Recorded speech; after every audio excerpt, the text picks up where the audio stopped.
Zdravo, poslušalke in poslušalci, bralke in bralci Večera. Veseli smo, da ste v naši družbi.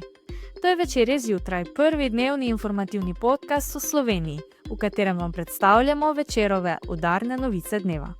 Danes je četrtek, 29. maj 2025. Moje ime je Tjaša Gajšek. V nadaljevanju. Tragedija na Teznem. Zaradi ugrizov psa umrla 84-letna ženska. Dva izmed treh psov, ki so bili ženske, sta imela status nevarnih živali. Vlada Roberta Goloba nadaljuje s posodabljanjem obrambnih sil. Koliko novega orožja v skupni vrednosti skoraj 35 milijonov evrov bo kupila Slovenija? Po odstopu na Džiru o padcih in sponih Primoža Rogliča. Ali res večkrat pade, kot pride do cilja, in kakšni so obeti za kolesarsko poletje? Naročite se na podcast, da boste obveščeni ob izdaji naslednje epizode. Vse skozi smo z vami na večer.com. V torek se je na obrobju Maribora v naselju Miklavž na Dravskem polju zgodila tragedija. Umrla je 84-letna ženska, ki so napadli psi.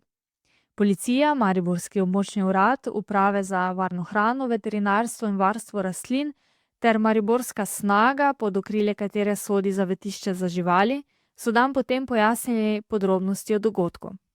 Več o tem bo povedala urednica Črne kronike na Večeru Elizabeta Planinšič. Beti, je znanega že kaj več o dogajanju? Pozdravljena, Tjaša. Policija primer še intenzivno preiskuje, a kot je v imenu policijske uprave povedal policijski inšpektor Matej Harp, so 84-letno žensko, ki je bila lastnica psov, našli mrtvo ob ograji hiše. Za zdaj kaže, da naj bi bila umrla zaradi ugrizov enega od psov, čeprav so tam bili 3 psi. Ti so bili sicer še nedavno last njenega sina, a je pred kratkim prišlo do prenosa lastništva sina na mamo. Pa so bile težave s psi že prej?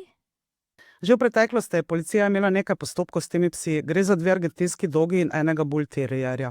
Uprava za varno hrano, veterinarstvo in varstvo rastlin je v začetku lanskega leta za 2 psa izdala odločbo o dodelitvi statusa nevarnega psa zaradi napadov na druge pse in človeka. Psi so bili nedavno tudi začasno odvzeti, a kot je bilo pojasnjeno včeraj, zato ker so onemogočali izvedbo uradnega policijskega postopka. Nameščeni so bili v zavetišče, a so bili nato oddani nazaj istemu lastniku. Kdaj dobi pes naziv nevaren pes in kaj v praksi to pomeni? V primeru ugriza ali neobvladljivega obnašanja psa dobi žival status nevarnega psa. Odločbo je izdal uradni veterinar. Pes, ki ima status nevarnega psa, mora biti na povodcu, opremljen z nagobčnikom, zaprt v pesjaku ali objektu oziroma biti v ograjenem prostoru z ograjo visoko najmanj 1,8 metra. Nevarnega psa ni dovoljeno zaupati vodenje osebam mlajšim od 16 let. Če nevaren pes z ugrizom ponovno povzroči poškodbo, pa ne gre za posebno hudo poškodbo, se z odločbo odredi obvezno šolanje psa. Če pa povzroči smrt, pa seveda lahko veterinar izda tudi odločbo o evtanaziji. Kakšna pa bo zdaj usoda teh odvzetih psov? Za zdaj še ni znano, ker je, dokler niso končani postopki, to še preuranjeno sklepati. Zdaj so vse 3 živali v zavetišču. Če se ozremo še v preteklost, koliko primerov smrti zaradi napadov psov pa beležimo v Sloveniji? Niso pogosti, a nekaj primerov je vendarle že bilo. Od leta 2000 naprej naj bi jih bilo okoli 10. Marca pred 4 leti je v Mengšu, na primer, umrla 8-letna deknica. Leta 2017 so psi, ki so bili last sina, ubili njegovo mater blizu Črnomlja. Najbolj znana pa je seveda afera Baričevič, ko so leta 2010 v Ljubljani 3 bull mastifi ubili znanega zdravnika. Beti, hvala za pojasnila. Vlada Roberta Goloba nadaljuje s posodabljanjem obrambnih sil. Ministrstvo za obrambo je tako podpisalo pogodbi za nabavo novih avtomatskih pušk in polavtomatskih pištol v skupni vrednosti skoraj 35 milijonov evrov. Nove puške bo Slovenija kupila pri tujem proizvajalcu, s katerim je Slovenska vojska že sodelovala, pištole pa bo nabavila pri slovenskem podjetju.